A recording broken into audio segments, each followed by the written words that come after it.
morning, Mr. Whitfield. My name is Dylan. I'll be your nurse today. Before we start, can you tell me your name and date of birth for me? Yes, Daniel Whitfield, March 14th, 1965. All right, let me just get some of this stuff on from the beginning of the assessment. What are you having trouble with today? Are you in any sort of pain right now? Yeah, I have a hard time swallowing. It doesn't really hurt when I breathe, just whenever I swallow liquids. All right, I'm just gonna go and just assess your throat real quick. The lymph nodes do seem to be a little swollen. Just gonna go and check your vitals. He's lost so much weight, and he chokes almost every single time he drinks water, and I don't know what to do anymore. Okay, I'm just gonna do a basic assessment on you real quick, and then I'll go and start fixing some of those problems for you. Just gonna go and listen to your lungs real quick. Just gonna go ahead and listen.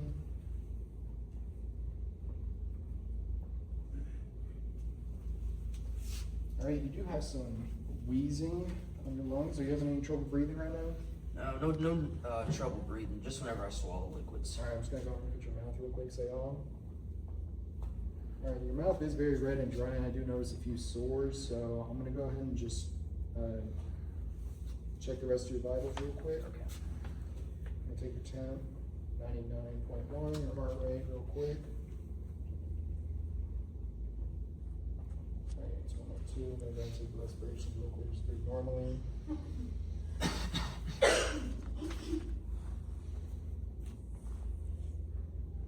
then I'll just check the blood pressure real quick. All right, your blood pressure was 104/68, which is pretty low. Your oxygen was 94 from the monitor. Why is it low? It could be a multitude of things, but we're gonna mainly address the pain problem right now. I'm just gonna go and get some meds real quick and all that other stuff. But what I want you to do right now is I'm gonna have suction at the side right here since you're having some trouble swallowing. If you can go and just sit up for me in about a 45 degree, I'm gonna go and raise the bed for you. And I'll go and be back after I get all your stuff. But in the meantime, just no thin liquids, just nothing by mouth right now until we can get speech to come down here and actually assess everything. He can't drink at all. Not at all.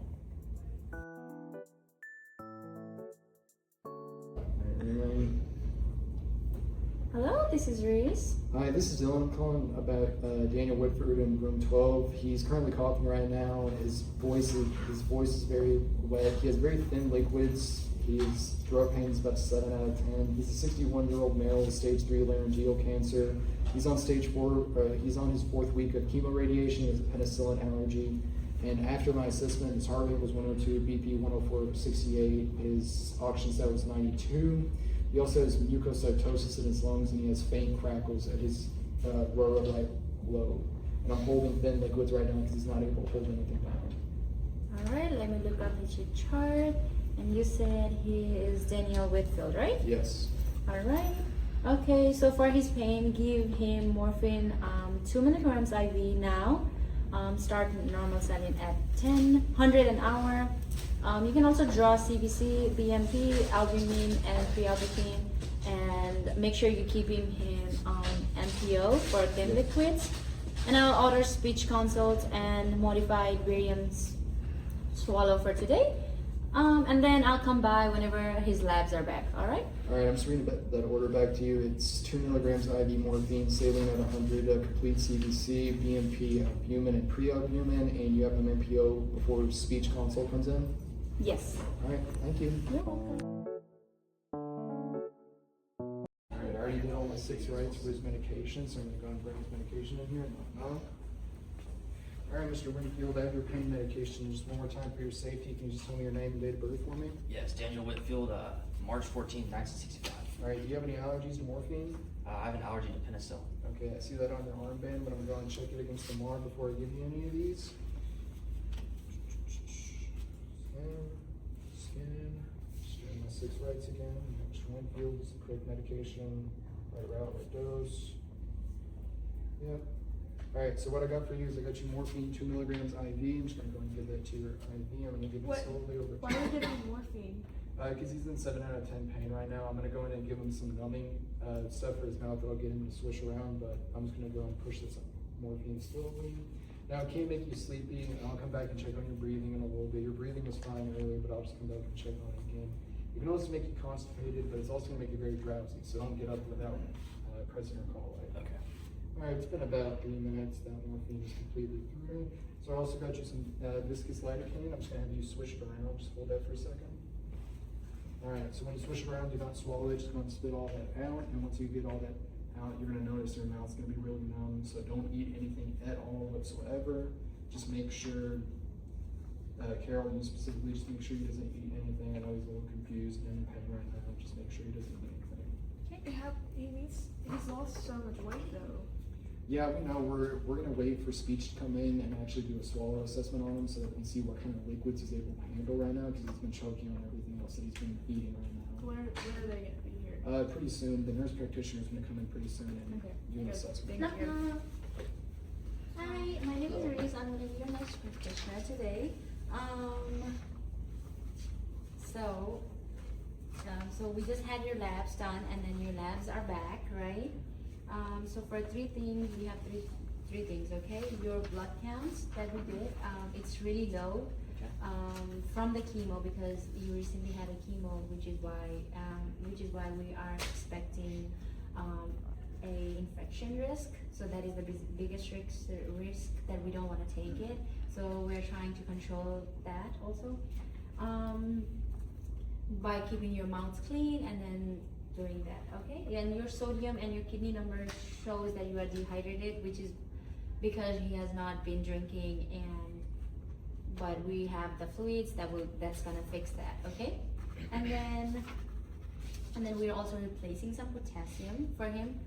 And your protein levels are low as well, meaning you're not getting enough nutrients.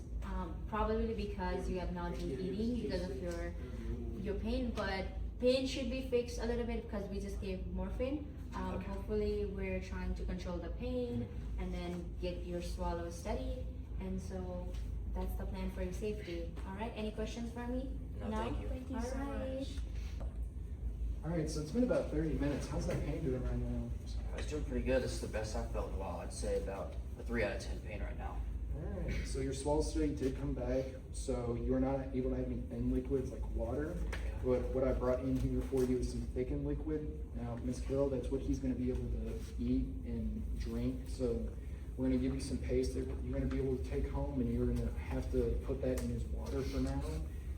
Eventually he'll be able to drink thin liquids again, but right now we just need to worry about that because the thin liquids will just go down into his airway while the thick ones will not. Do I have to do that for all the liquids too, not just water? Yes, if he has any sort of broth, which is mainly what we would suggest him to be eating, just thicken the broth that he's eating and that should be good. Now, when speech therapy comes back around after a while, when we give you that lidocaine, I'm going to ask you to do a salt rinse about 4 times a day. Now just make sure you have a soft toothbrush, no hard toothbrushes or anything like that. Also make sure you have no alcohol-based mouthwash or anything like that. And just make sure once you do the lidocaine, you don't have anything to eat for about 30 minutes to an hour out of your day. You can also keep track of that. Now, some warning signs that I do want you to be aware of, and especially you since you're also his wife. Just go and call oncology if his fever gets to about 100.4 or higher, or if he starts choking during any of his meals. The thick liquids shouldn't, since he would be able to handle those thick liquids right now.